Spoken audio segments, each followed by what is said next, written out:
This episode is brought to you by the Wedding Painter's Blueprint, the premier online course for live wedding painters. I created the Wedding Painter's Blueprint in 2023 as a resource for live wedding painters who were looking for guidance, who were looking for mentorship, answers to questions, ways to avoid obstacles or trials in the job. The course is a combination of modules that include video instruction with assignments and assets and templates, things like that, with a community of painters around the world. We meet weekly for live Q&As, live critiques, and we also welcome guest experts in to share their knowledge as well. Because this is a guided course, we open enrollment once a year, and that enrollment window is open right now.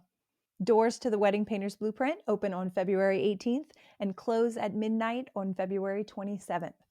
If you love the information that's shared on this podcast, you are going to absolutely love the Wedding Painter's Blueprint. Please visit our website to learn more, www.stephaniegaffney.com/wedding-painters-blueprint, or just click the link below. Again, doors are only open from February 18th to the 27th, and after that, they will be closed until next year. If you have any questions, please shoot us an email at support@stephaniegaffney.com. I look forward to seeing you inside the Wedding Painter's Blueprint. Before I let you go, I do want to share an exclusive offer just for my podcast listeners. If you use the code COMPOSED, that's COMPOSED, at checkout when you're enrolling in the Wedding Painter's Blueprint, you can save 10% off the cost of enrollment. Again, save 10% on the cost of enrollment using the code COMPOSED. Thanks again for listening to the Composed Artist Podcast. I'll see you inside the course. Hey guys, welcome back to the Composed Artist Podcast. I'm your host, Stephanie Gaffney, and I'm very happy that you're here hanging out with us today.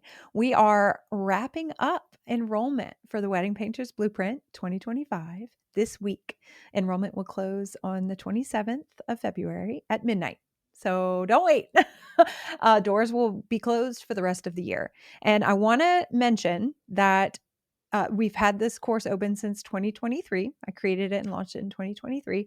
And for the rest of the year, I'm getting emails and DMs about people who are either just finding out or it's a good time for them at that moment. They want to hop on the course. They're like, we don't need the live element. We don't need I just really want the video instruction. I don't need all that. Can you let me in? And I want to encourage you to consider the fact that you can sign up now and then access the course and go through all the modules and watch the replays later. Okay. Enrollment is only open for 10 days. It's like that on purpose because we put a lot of time and effort in person for these live calls. And then we move on with other things later in the year. We do commission, my company, we sell fine art prints and those are fluctuating. I do commissions. Wedding season has peaks and valleys. And during the springtime, between now in February and the end of May, we are devoting a lot of energy and time into the course to make it really wonderful. So I encourage you to consider signing up now while enrollment is open. And then you are completely free to go through the course at a later time this year. People do it all the time. Artists will sign up while they're in school. Artists will sign up when they are expecting a baby and like due any minute. And they're like, yeah, I can go through that during maternity leave, but like not right now. There's many reasons why a person would pause a project and then pick it up later. And I created the course for flexibility. So it's a question that's come up a lot in emails that I've received. Now's not a really good time, but I don't want to miss out. Great, sign up now and then go through it later, because I would hate for you to miss out and have to wait till next year. Nobody knows what's going to happen in a year. So yeah, send me an email, explain your situation. We could talk about it, and then of course, I have no problem saying, oh, I really don't think the course is for you. I think you're doing just great on your own. Or I think it sounds like you just want this to be a hobby and you don't really want to dive in. This course isn't for you. I've said that to many people. I want to help you out. So again, reach out with any questions. The support email is support@stephaniegaffney.com. You can shoot me a DM on Instagram. I'm here for you. Okay. But without further ado, today's episode on the podcast is a chat with Laura Herndon. She is a past member of the Wedding Painter's Blueprint, and she's also a very successful live wedding painter in Texas. And she is growing her business. She's bringing on other artists, including her daughter, which is outrageous. I'm so jealous. I'm listening to her talk about bringing her daughter on as an assistant and then encouraging her to do her first live painting. And now that she is married and off on her own, she has her own business and she is busy doing live wedding paintings. How fun. That sounds like so much fun. I look forward to finding out if my kids want to be painters or do something creative. It's just very sweet. Laura tells her story. She shared that her favorite episodes on podcasts are learning about other artists and their stories, their origin stories, and finding out what strengths they have from past jobs and how they apply them to this career, because we all bring something unique and new to the table. So we really enjoyed hearing about her story, how she teaches art classes and pottery classes, how she was an instructor for painting with a twist, as a lot of our other guests have as well. I have taken many of those fun little painting classes, and I always thought, oh, it looks like a lot of fun to maybe be a teacher. It was just a really great conversation. I know you're going to enjoy it. So without further ado, let me introduce to you Laura Herndon. Welcome to The Composed Artist, the podcast where we explore the intersection of artistry, entrepreneurship, and self-improvement and continue to pursue a more composed life. I'm your host, Stephanie, an artist specializing in live wedding painting, living in the vibrant and soulful city of New Orleans.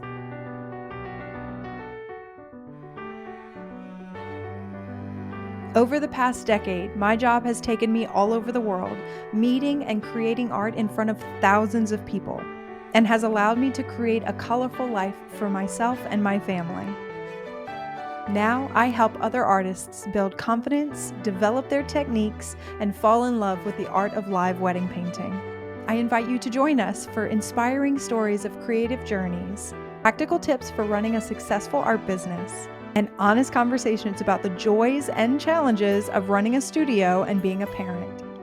This podcast is here to keep you company, keep you entertained, and is full of resources to help you on your journey to create a business that feeds your soul, makes an impact, and is insanely profitable.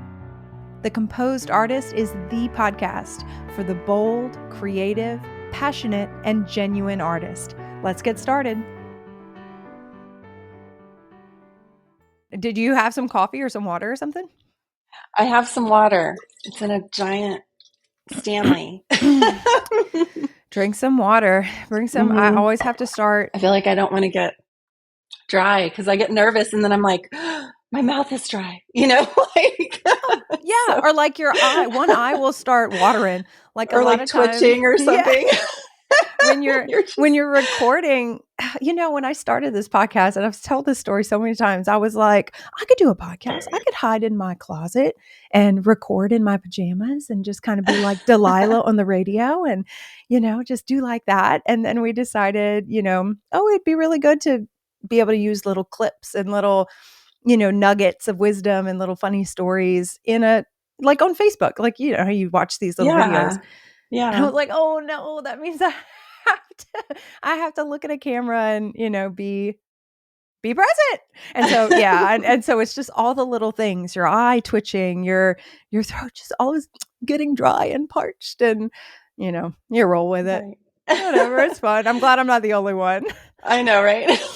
You're very natural on video and in your podcast. I look forward to it every week. Really? I'm like, when does the next one come out? I love it. It's so encouraging. Thank you for that. That's so validating.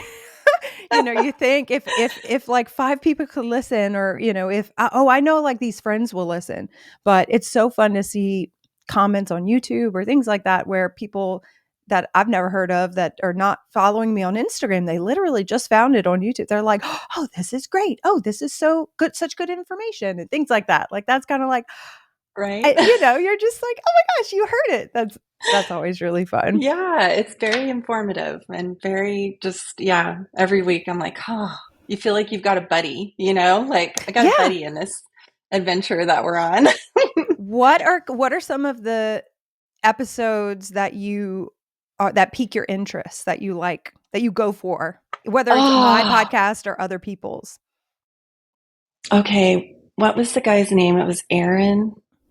He does the watercolor portraits. Aaron Jacob Jones. Aaron Jacob Jones. Mhm. Yes. Love him. I loved his. I loved to hear his journey. Yeah. And I related to him because I also have ADHD. I got diagnosed as an adult. And it makes for a very unique life, Yeah. but I think there's like almost like superpowers, Yes. that we have, and it's great. And wedding painting is just like ideal for somebody like that and somebody like Hmm. me. So I love to hear his story. And I love hearing people's like journeys, like when they talk about like how they became an artist and where they've been and how they've gotten here. Like they're all so different but so similar at the same Hmm. time. And so I love that, hearing those just honest, the goods, the bads, the uglies, the Hmm. funnies, the like anything that's happened in between. I love all of that. I do too. I do too. That's why it's one reason, selfishly, why I started the podcast. I was like, how can I force people to get on a phone call with me and tell me, tell me their stories and, just hang out and learn stuff and share like horror stories and lessons you've learned. Like let's chat like friends on the phone, but also record it so that, other people can kind of tune in too.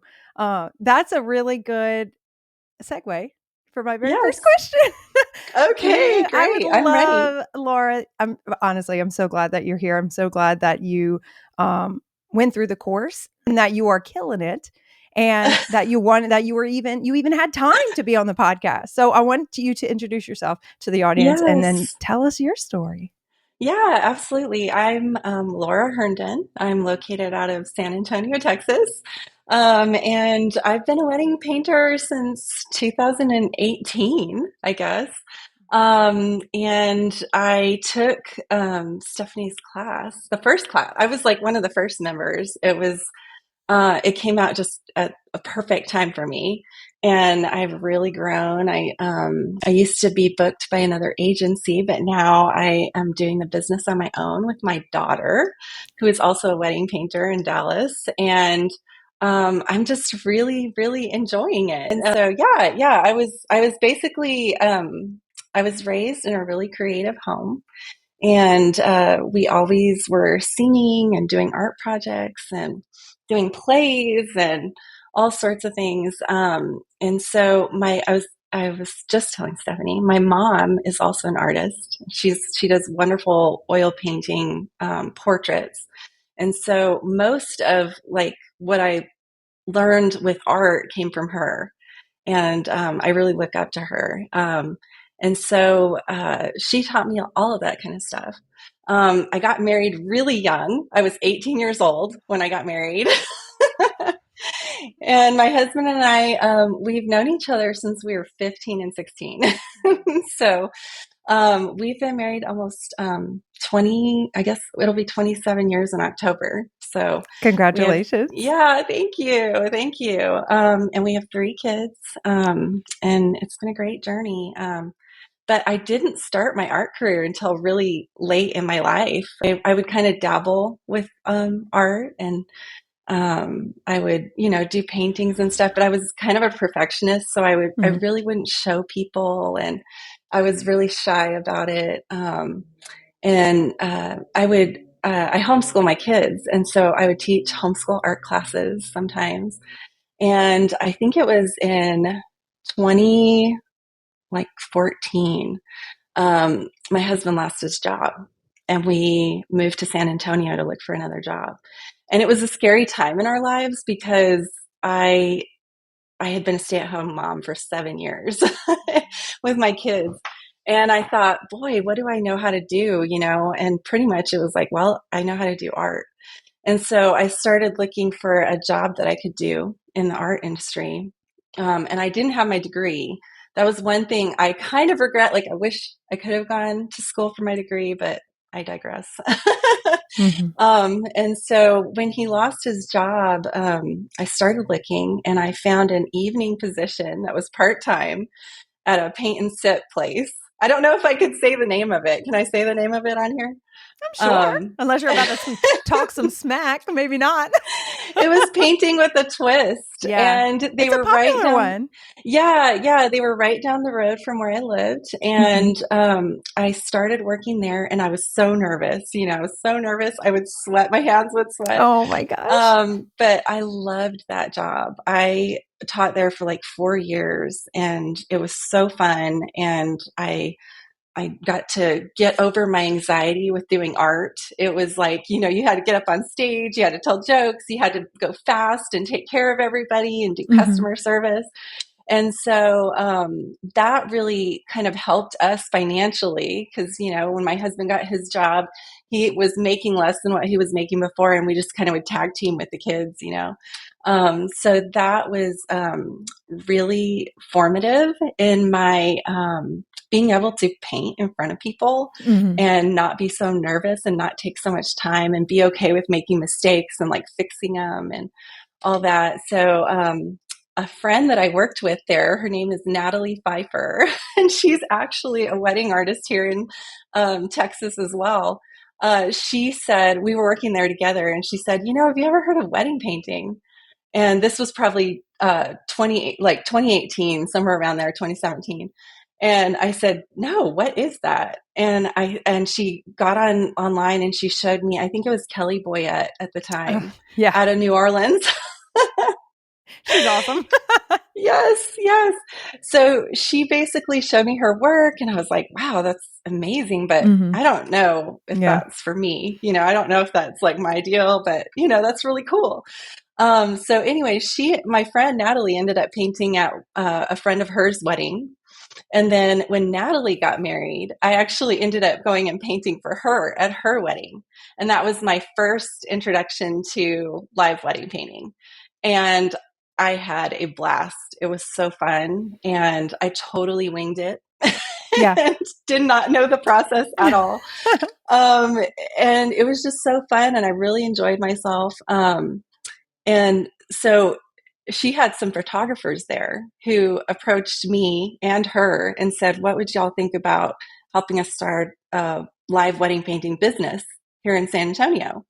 And we said, well, why not? Like, we don't know anybody in the wedding industry. And so we actually started, they would introduce us to people and they would book us.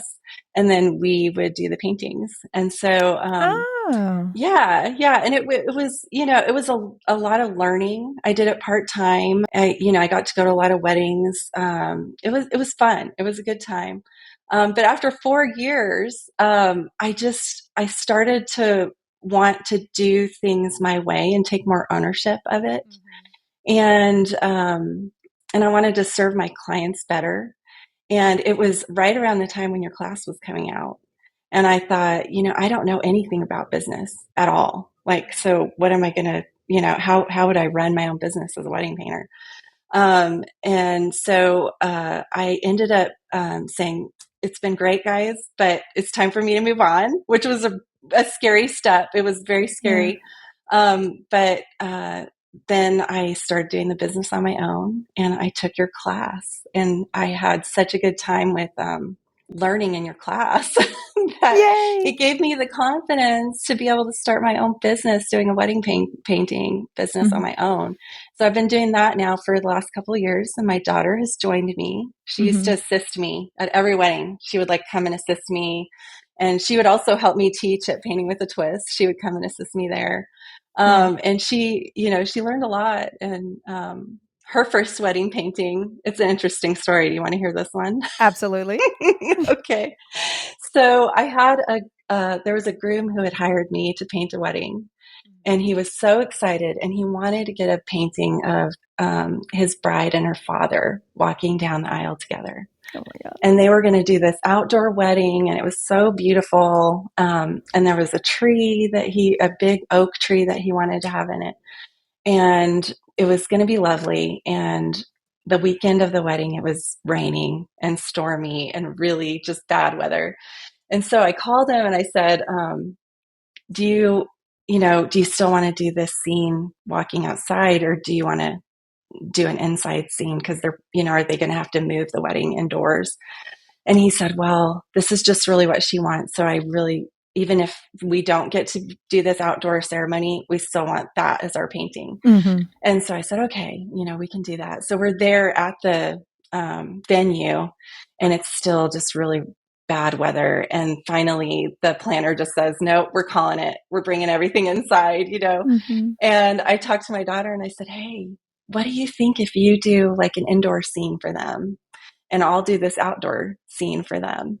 Mm-hmm. And she did this beautiful painting of them in an indoor scene. And that was her first introduction to wedding painting. And I was so Wow. proud of her.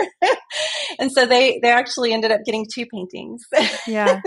That's And it was awesome very though, sweet. because you just kind of piggybacked on an existing job and she was with you anyway and you served I mean, it was really generous that the idea to give the client, yes, it's the experience for your daughter too, but what a gift for her too. Like no pressure. Mom's there. She's doing the hard thing. Oh my gosh. I think about, I've got 3 daughters and I'm like, please want to paint with me. Please want to paint with me. Like how fun would Yes. it be? That sounds like a lot of fun to spend time with your daughter.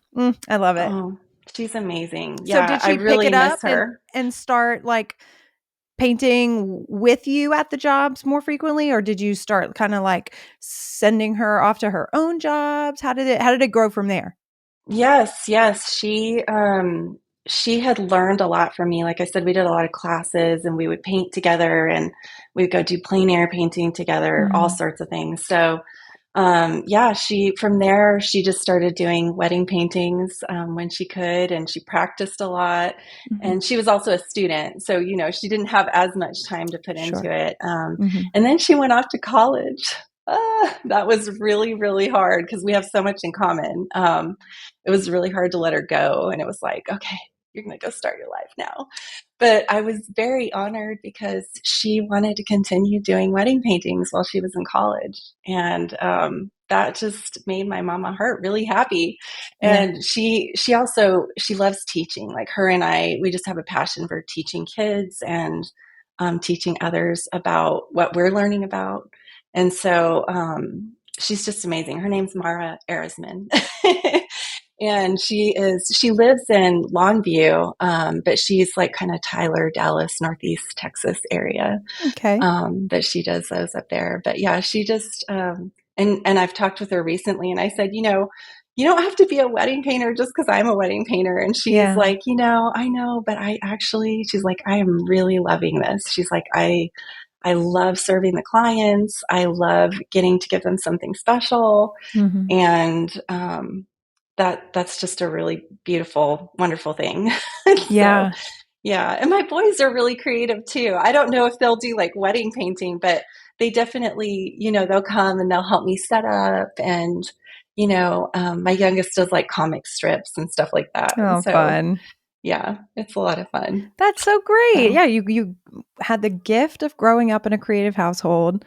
Did any of your siblings paint or did other things? they do lots of different things. My Mhm. brother, oh my goodness, he has sung opera. He teaches Oh, drama for high wow. school. He does Mhm. musicals. He writes music. Yeah, my sister Wow. helps with that. And actually, my parents had a it's like a musical theater. It's called Bible Alive Theater, and they would write music and sing songs.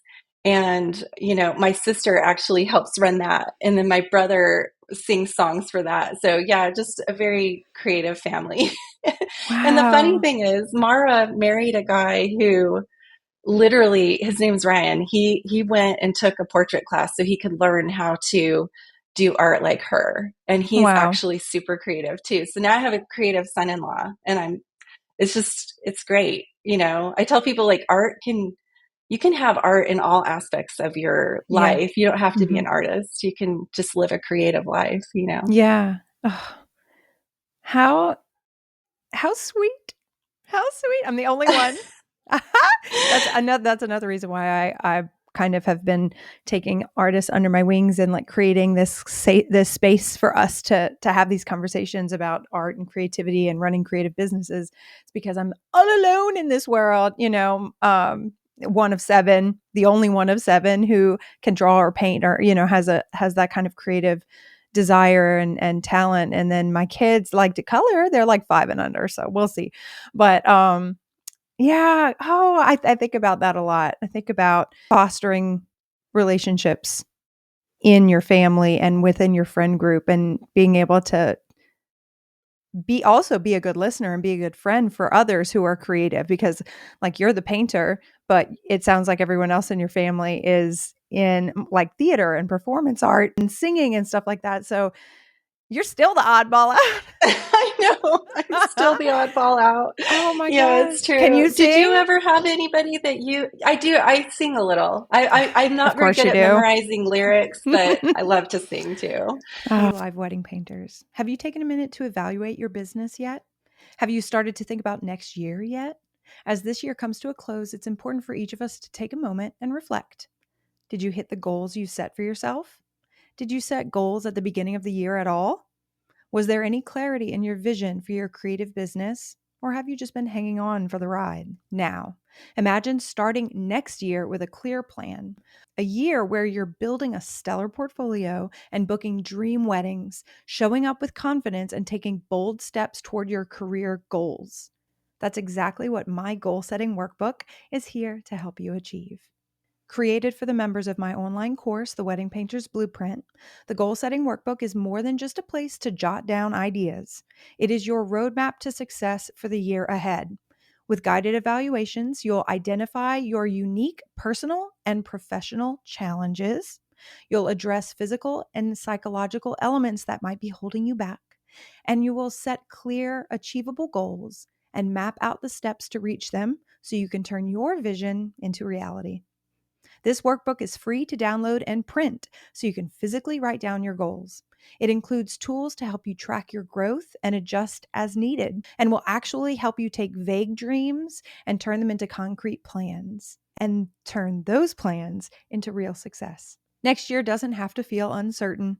The Goal Setting Workbook will help you take charge of your career and step into the new year with purpose and direction. Click the link in the show notes to download your free version of my goal setting workbook and kick 2025 off with clarity. But did you have like somebody that was a friend when you were kind of starting your journey with wedding painting? Like, did you? Because Oh, I know I Natalie was such a good friend for me. We still talk yeah. every week, about our wedding painting businesses. But Yeah. did you When have I anybody to like pick, just say, mhm. hey, how was your week? When I first started, I had done maybe 3 paintings. And so it was very much my first year, and I was doing bridal shows and little like expos that venues hosted. And I did this one show and went and showed up and put my little paint. I had actually borrowed one of the paintings I did and then made prints of the other ones and all my little brochures. And I was nervous and scared. It may have been my first or second show ever. And on the other side of the venue was a woman who was also a wedding painter, and she had tons of samples of her work. And it was so good and colorful and realistic, but also more impressionistic. And so, the figures were proportionate. I just looked at her work and was like, God dang it. It's so good. And she was a grown woman, and I was like 24, 25 at the time. And I was thinking, in that moment, I was like flooded with imposter syndrome. Like, okay, there's 2 of us here. Obviously, nobody's going to choose my work when they can see hers, right? And in that moment, I don't know why, but I chose courage, I guess. I chose to be like bold, and I walked across the venue and I made some sort of comment. I was like, well, crap. Now that you're here, I won't book any weddings because you're incredible. And like I made a joke like that, like, you know, try to lift her up in a way. Instead of coming across like, oh, hi, who are you? Like, high school, whatever. And she laughed and kind of like sigh, like a sigh of relief. And she was like, Oh, thank God you're so cool. I was so nervous because here's this young, hip chick across the venue, and she's so talented, and I'm going to lose all my business to this newcomer. And she just kind of spilled her own insecurities, and we bonded over that immediately and became friends. And her name was Tracy Weishart Plaisance, and Oh. she became a mentor to me. We actually used to, she bought a little van, not a van, like an RV that you can drive, like a little one. Hmm. And she called it Van Go. And she and her That's so cute. husband, and then occasionally she and I would hop and go around the state of Louisiana and paint in different parks and stuff, plein air paint. And she taught me everything she learned, all these little, one liners from other artists she had learned from. And she painted at my wedding.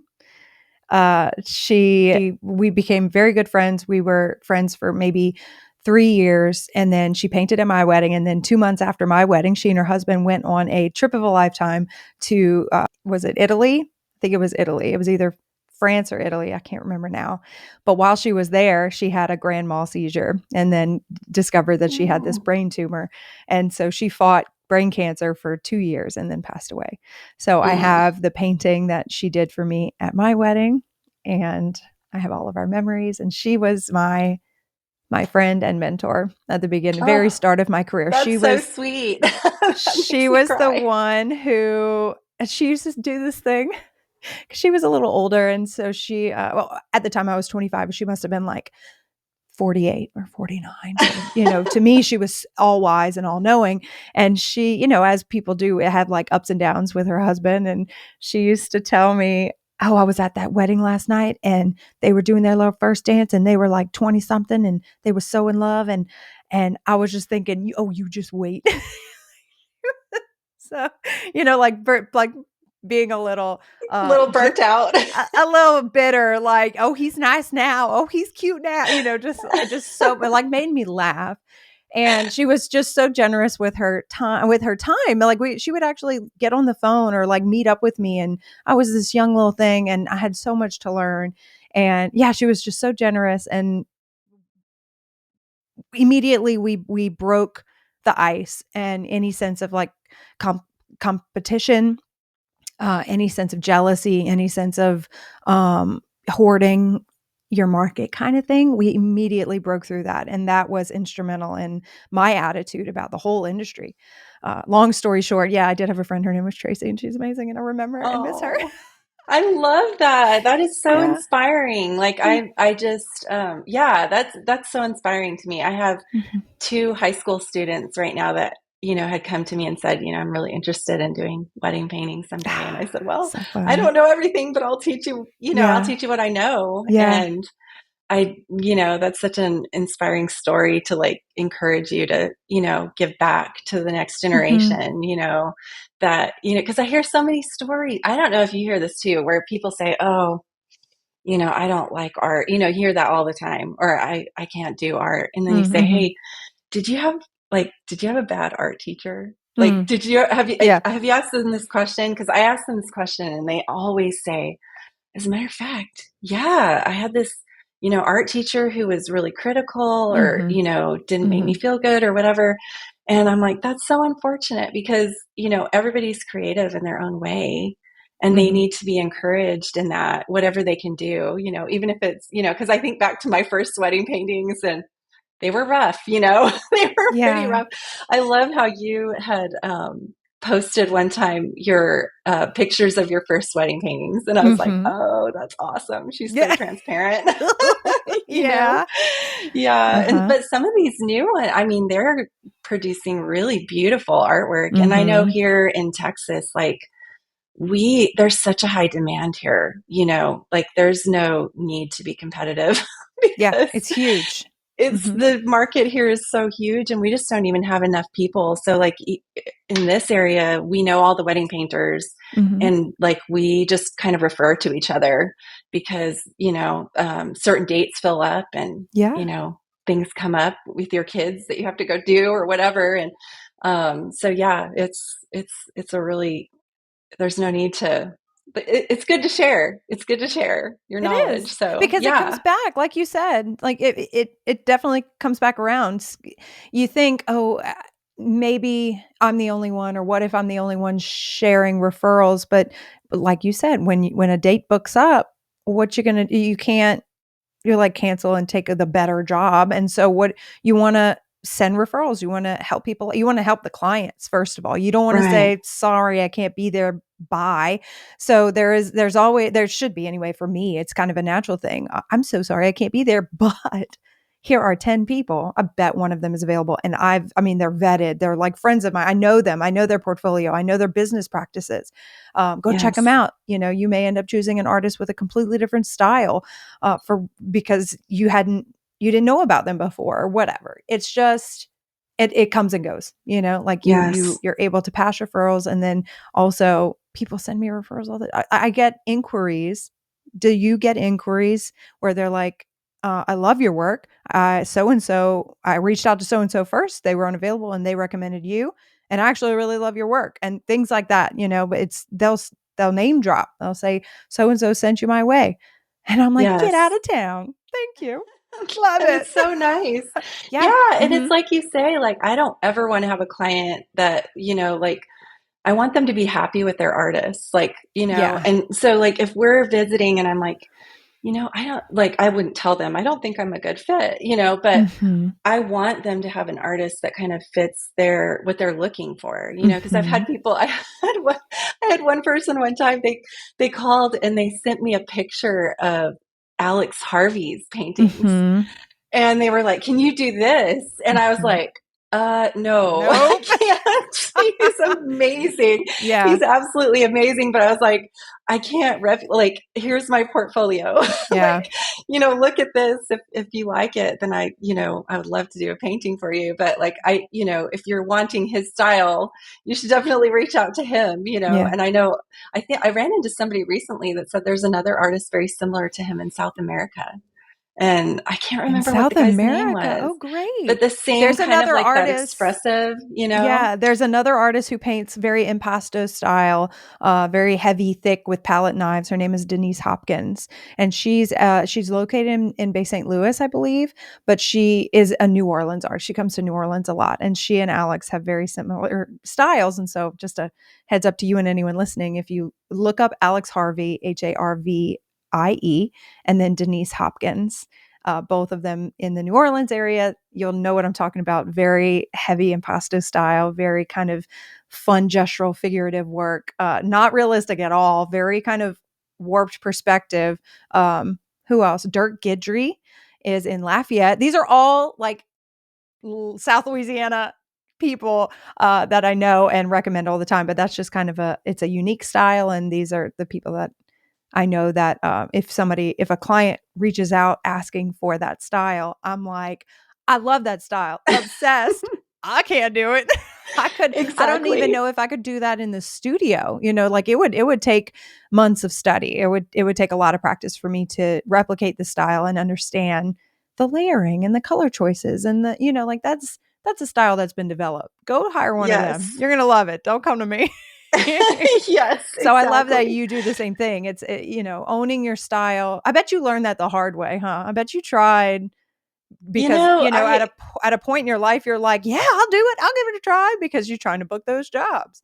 Did you ever right, do that? Did yeah. you ever try to mimic a style and we're like, When I was working with the company, it was it was hard because, people would see all of the gallery of everybody's work together. yeah, And then they'd say, "Oh, I like this one," yeah, and it would be somebody else's artwork. And then you'd be like, "Oh, like maybe they don't like mine or whatever." hmm, So yeah, I think, it's really important to have that match. And for me, I like painting in the Texas Hill Country. Like, mm, I think the Texas Hill Country is one of the most beautiful places. I love being out there. I love painting outdoors, like an outdoor wedding. Like, that is perfect. Like, that just is so inspiring for me. And so, there a lot of times, like if somebody says, hey, there's this wedding at this venue, and I'm thinking like, I think that's an awesome venue, but maybe it's not the most inspiring for me. But I know an artist who would be perfect for hmm, that sort of a thing that you're looking for. It may be industrial or something like that. hmm, So yeah, I don't know. I feel like I'm still developing my style though. Like I love the French Impressionists. Hmm. And so I want to get looser with my brush Yeah. strokes. Yeah. I want to see more emotion in them and like, yeah, that's my goal is. So yeah. I love that you said that. I am always trying to develop my style. I don't want to change it. I want to be consistent, but I also want to, you get a little stale. You feel a little like, okay, these paintings are starting to look the same. And so how can you loosen up? How can you break things? How can you pull from what inspires you, like French Impressionism, and implement that? Is it your color choices? Is it the actual brush you use? That, maybe you switch from a flat to a filbert because it's less controlled. Is Hmm. it softening your values and not like take black out altogether, stuff like that? How can you continue to develop? I love that. Is there something that Yes. you're working on right now? Is it in your style, like for your next painting? Are you actively trying to loosen up and be able to Oh, actually see the individual strokes or something like that? yes, definitely. So I sign up for workshops. I'm blessed to live in the San Antonio area because we have a lot of things that are available. So I like to learn. I feel like art is, you're continually learning. Hmm. So I see portraits that I just love, and I'm like, gosh, I'm not there yet, but I want to be there. So living in San Antonio, we have a lot of opportunities to go work with other artists. Like out of Austin, there's an artist named Robin Cheers, and I went and did a workshop with her. Her work is phenomenal.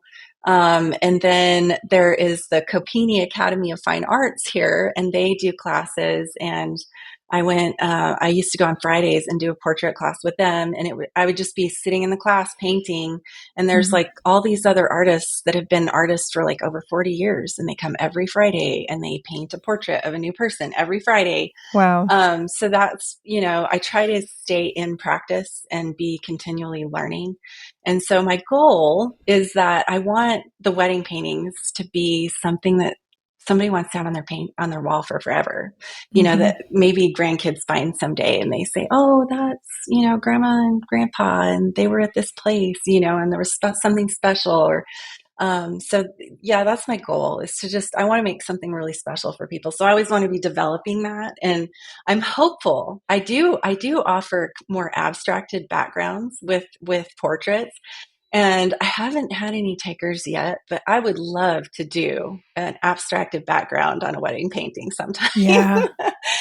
So, and that's the hard part about being an artist, is like, there's so many different styles and there's so many different fun things you can do. So sometimes for me, it's like, oh, narrowing down and sticking with Hmm. something and Yeah. staying in that, genre is really hard for me, because I'm like, I see something shiny, like, and I want to do that, Yes. so Yeah. Well, we're yeah. always like searching for the next like creative opportunity, creative outlet, things like that. Yeah.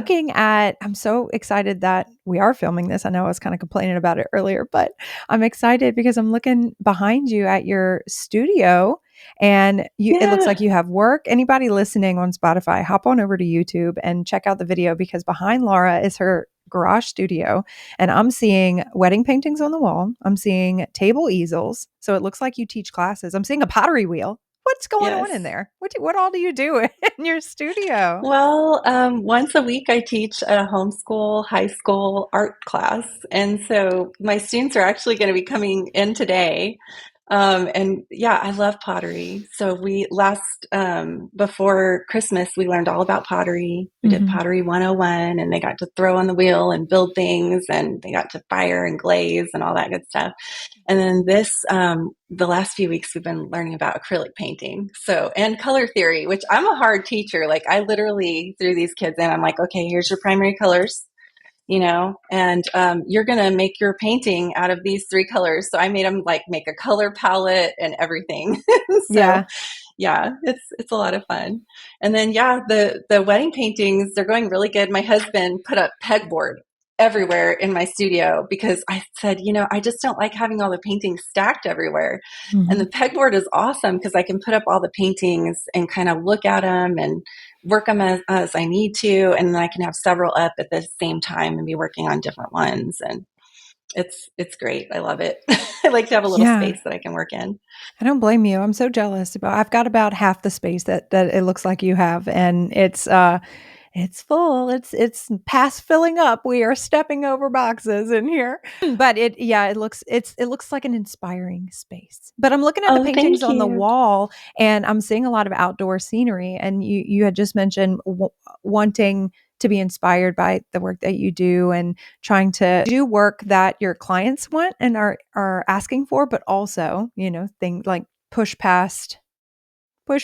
kind of beyond the things that you don't want to paint. And that's kind of a struggle that all wedding painters or commission painters experience, right? Doing, providing the service but also breaking out of plateaus and breaking out of um, repetition, repeated scenes. I know you mentioned you've got a lot of landscapes, outdoor paintings, and it looks like that's what you're doing more of these days. And so Mhm. I'm sure your clients are seeing that in your portfolio and maybe asking for that, which I love an outdoor scene. So I definitely try to do that as well. Is there anything that you really kind of steer away from that maybe you've painted time and time again in the past and are just Well, over? I feel like I need to grow in some areas. It's not necessarily that I don't want to. Mm, And I feel like your class was really helpful with a lot of the things that I, struggled with as a painter. What I've never been good at perspective. Like when I don't know which side of the brain it is that I use, but I'm just one of those that's like slap the paint on there and like work it as you go. yeah. And so perspective for me is very like analytical. And I'm not a super analytical person. So the perspective stuff that you talked about helped quite a bit. But so that really helped with, indoor paintings as far as like doing a scene at a venue in a space. You may have heard me talk about my little side business, my little fine art print shop. I create an original painting, I take a photo of it, and I print it, and I print it again and again and again. I make hundreds of dollars, thousands of dollars a year on prints. It's so easy. And I learned everything I know about creating my own prints and printing them in house from Laura Ann Gonzalez and her Art to Print course. I highly recommend if you are an artist and you want to make easy money from your original works and even the commission works, you can resell those as prints. I recommend you check out Art to Print. Laurie Ann has a very direct way of teaching, and you are really going to appreciate her no fluff method of giving you information and telling you exactly what you need to do to make making fine art prints in your own studio a breeze. You can check her out online at learn.laurieannart.com. That's learn at LaurieAnnEart.com, or just click the link in the show notes for my affiliate link. Check her out and thank me later. Okay, anybody watching on YouTube, you may notice there's a little bit change in the quality of the video. My camera is overheating, and so we're not doing that. We are going to ignore the camera and we're going to jump right into we're just using my laptop camera. If you're listening on Spotify, disregard because it will make a difference to the sound. But Laura, we were just talking about perspective and how getting a sense of understanding perspective and being able to tackle what's in front of you was something you learned in the course, which I'm so excited about because that's something that we struggle with all the time. We're placed in a room, and the task is to capture the space in a way that makes you feel like you're looking at a scene happening within a space. You're there, present. It's a memory of the night. It's a memory of the first dance, that kind of thing, something like that. And so when you get there, the room is empty. And so you're seeing a box, essentially. You're seeing four corners. You're seeing where the ceiling meets the wall and where the wall meets the floor. You're seeing those harsh lines. And it's your job to create depth in the room while keeping everything in proportion, keeping everything perspectively aligned to where it makes sense. And then, even if your goal is to create a sense of a warped perspective, like a fisheye lens of the room, because a lot of artists paint like that, Kelly Boyette being one of them, being a master at that kind of fisheye lens, you still have to have a really good grasp of perspective and how to manipulate it, right? And so I think that that's really interesting. What else about like a perspective or proportion? What else has helped you, and in what way? So we learned about that in the course. There were a few assignments where we did some sketching and some plein air paintings, things like that. What else Yeah. have you taken from the course, and has helped you in the structure of your paintings, things like that? Oh yeah, absolutely. So yeah, I think something just as far as, the actual painting that really I'm working on right now is saturation. You talked a lot about saturation and creating depth and I had just never wrapped my brain around that before. All my paintings seemed like they were all the same saturation.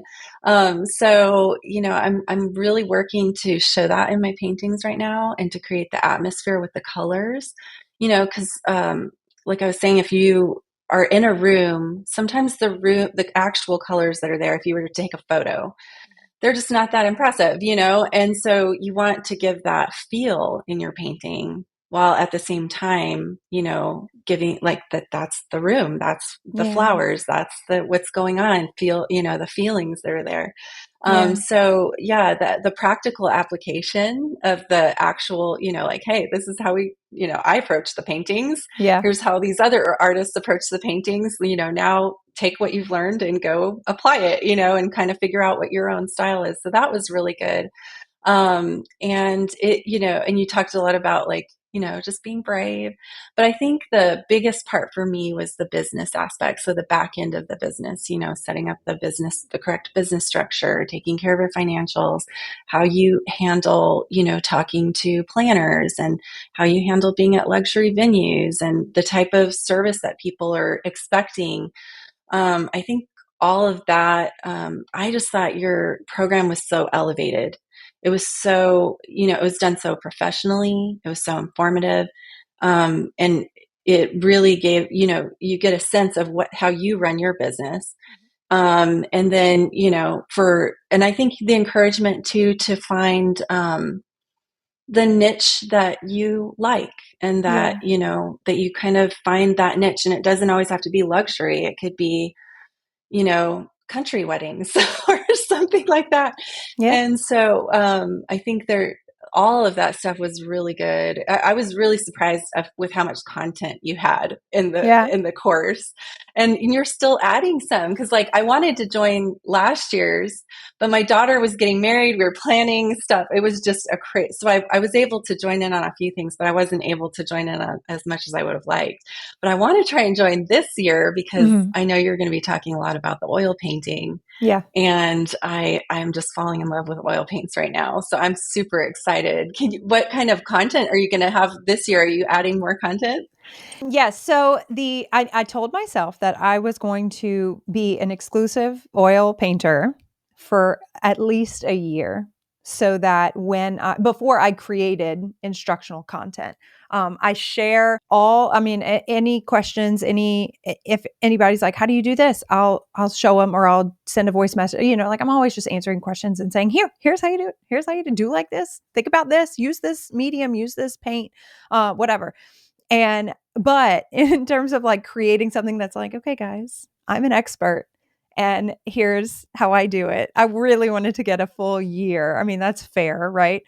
But of course, I'm going to be doing demonstrations in oil. Of course, I'm going to be giving advice that would help an oil painter based on something that I've learned. Maybe somebody has picked up oil paints more recently than I did. Also, like you and I both know that I use Golden Open brand acrylics for years, and those are very slow drying paints. And so they kind of trained me to be more intentional with layering and more intentional with how much paint I apply, how I work the paints.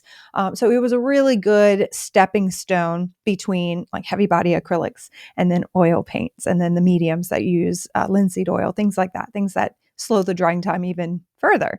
But one of the things that I'm excited about adding to this course this year is a weekly assignment. And I did want to create the course is so niche. It's for live wedding painters. We do talk about commissions, we do talk about portraiture, but everything about the course is created to help live wedding painters do this job and do it really well. And so I did want to leave room for variety in mediums, because you may be like, I'm never touching oils. I love acrylics. I really want to get better at acrylics. And then somebody may be like, I've never used acrylics before. I've always used oils.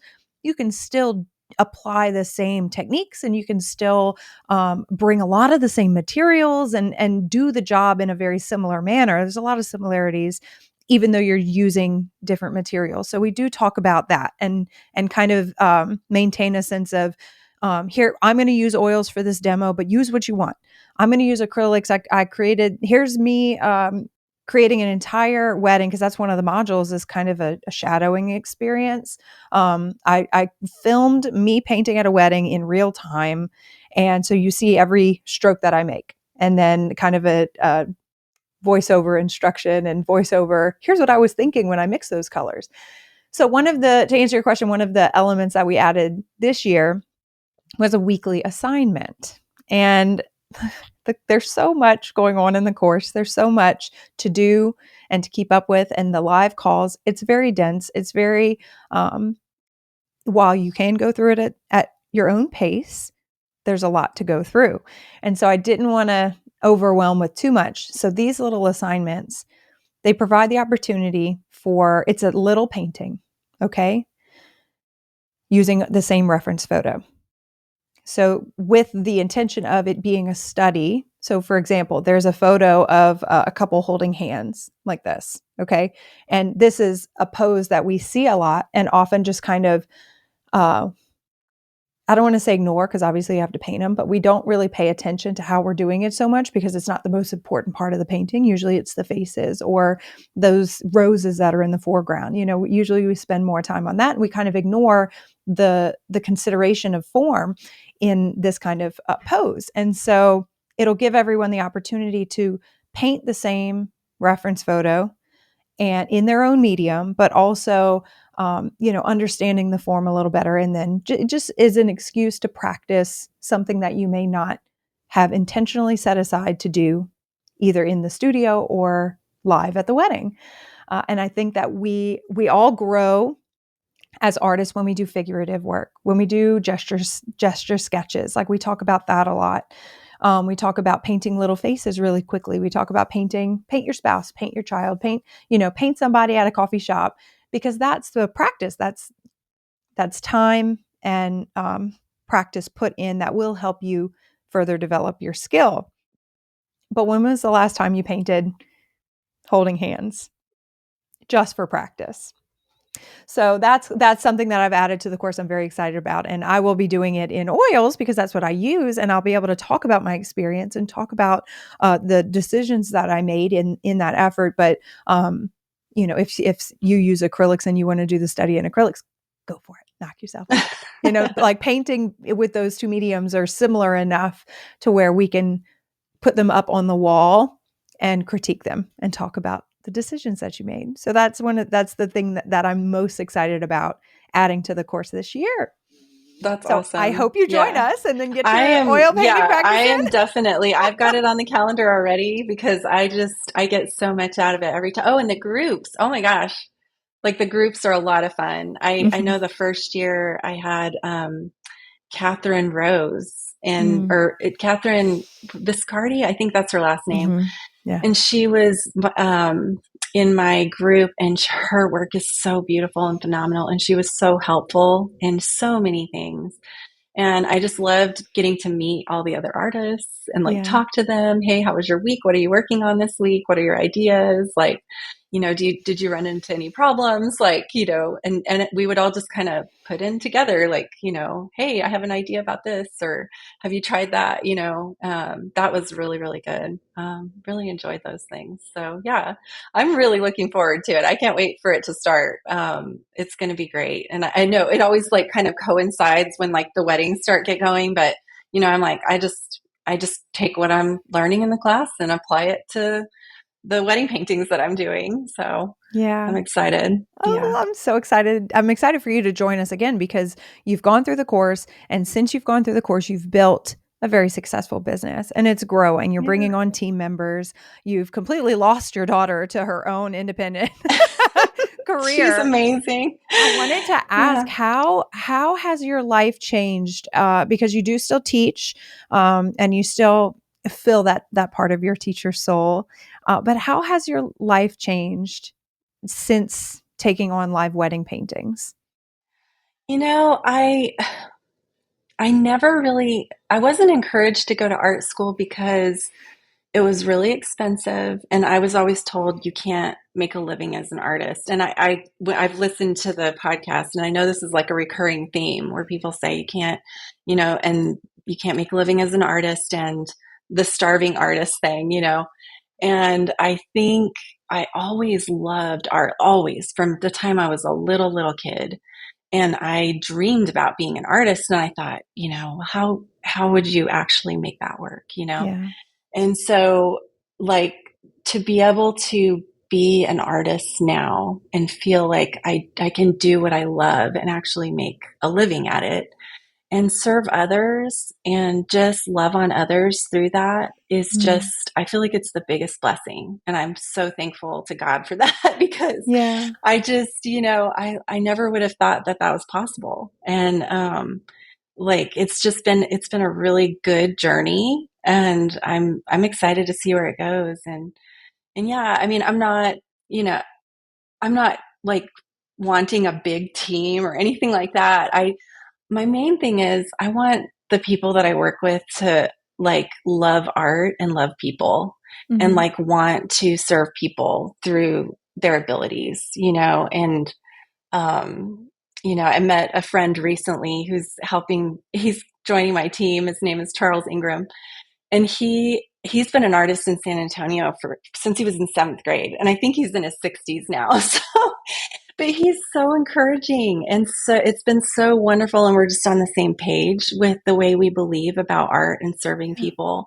And he's taught me some amazing things with the Hmm. artwork that he has done, because he does these beautiful oil paintings. And I'm excited to have somebody to do art with here in my area. Yeah. And yeah, I just feel very blessed to be able to do this. And I'm excited to see where it goes. And I honestly, like, hey, move to Texas, wedding painters, because we need you over here Yeah. really badly.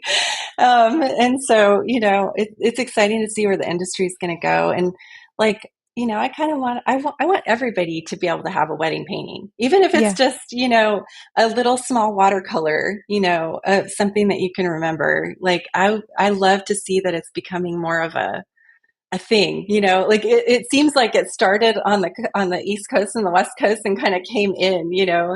And I remember, when I was first learning about it and I saw your work and I was like, wow, people are doing this. And I never would have thought that I would get to be doing this today. So Yeah. it's just amazing. It's so good to see how far you've come.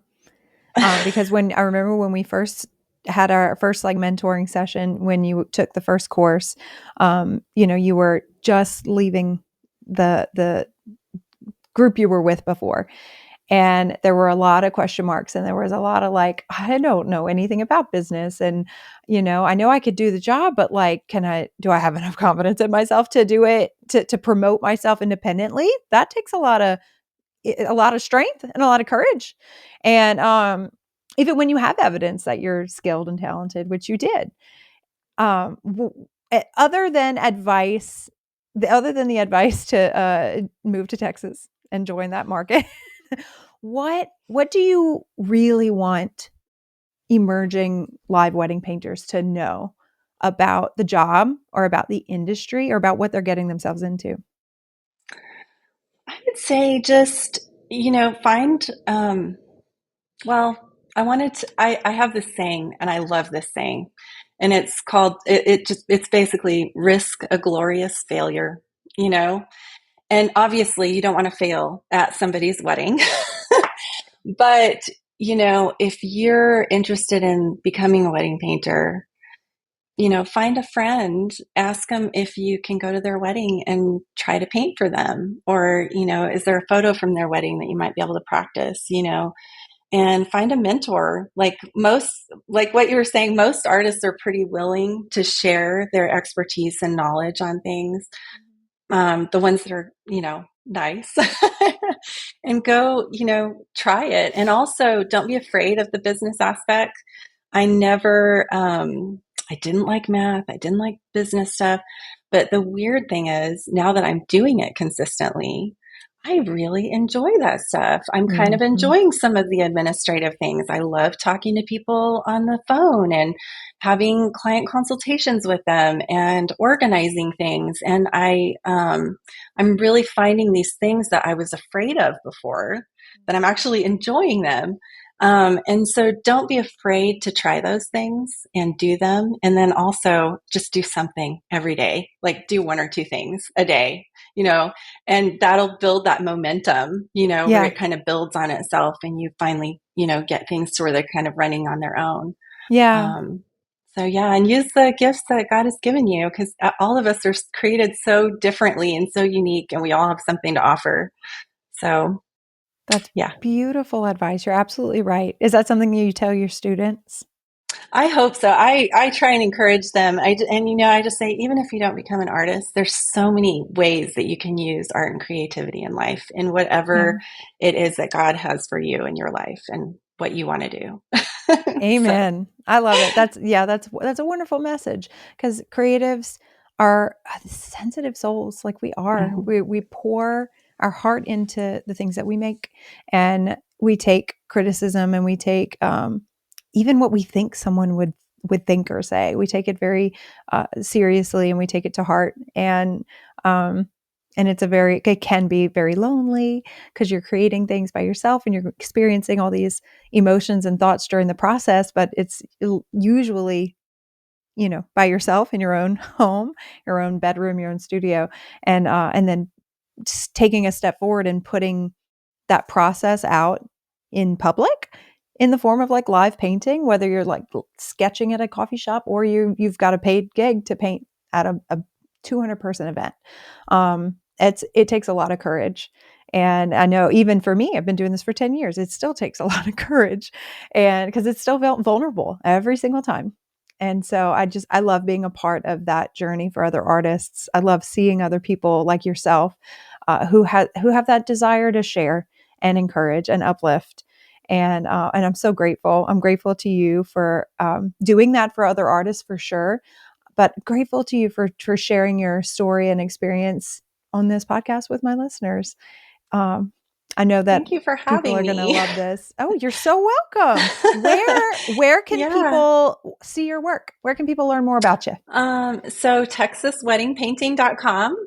And yeah, you can see my daughter's work, Mara Erzman and Charles Ingram. We're going to be adding him. I'm actually getting a new website, new branding, so it should be coming out very soon. I hope it'll be out by the time this airs. And yeah, it's an exciting time, and I'm so thankful to you. Thank you for all that you've done in this industry and for artists in general, because it's wonderful, and it's set such an example for us. So I appreciate that. And yeah, I hope there's a lot of signups for this next class coming up, because I want to meet some new artists. Yeah. Oh So my gosh. Yes. So if anybody's interested in signing up, the Wedding Painter's Blueprint is a 12-week guided online course. It's open for enrollment now, and it will be closing on February 27th, like at midnight. So very, very soon, very short um, enrollment period. We open it once a year. And not only will you get me and my presence every single week, you'll get instruction videos, but you'll also have the huge benefit of having past members who have built their business and booked their calendar out, have a huge portfolio. They've grown so much over the years since taking the course, but you'll likely get to see them inside the course as well whenever they can, because they're so busy. But showing up to some of the live calls, participating in some of the conversations that are happening in the private Facebook group, you get a lot of help and mentorship and advice and encouragement from people in the industry who've been doing it longer than you have. I mean, you can't ask for better than that. I would have paid. I would have paid anything.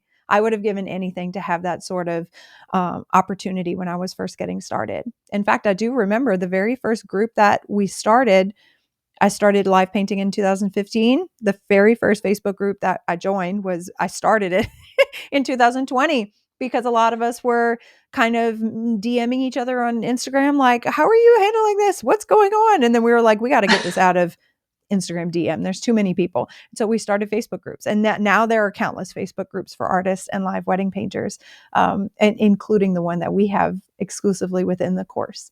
And so, yeah, we hope that you join. We hope that you ask questions about the course. Ask me for sure. You can email support@stephaniegaffney.com for support questions. And then feel free to reach out to past members and ask them about their experience. You'll hear Laura's testimony and her experience here on this episode, but we've got countless others in recent episodes. So thank you everyone for listening. Thank you, Laura, for coming to hang out with me. This has been so much fun. Thank you for having me. I was so bummed when my camera shut off because you were in the middle of telling a story and I was like, are you kidding me? It's all good. Oh man. Technical difficulties. It's always just authentic.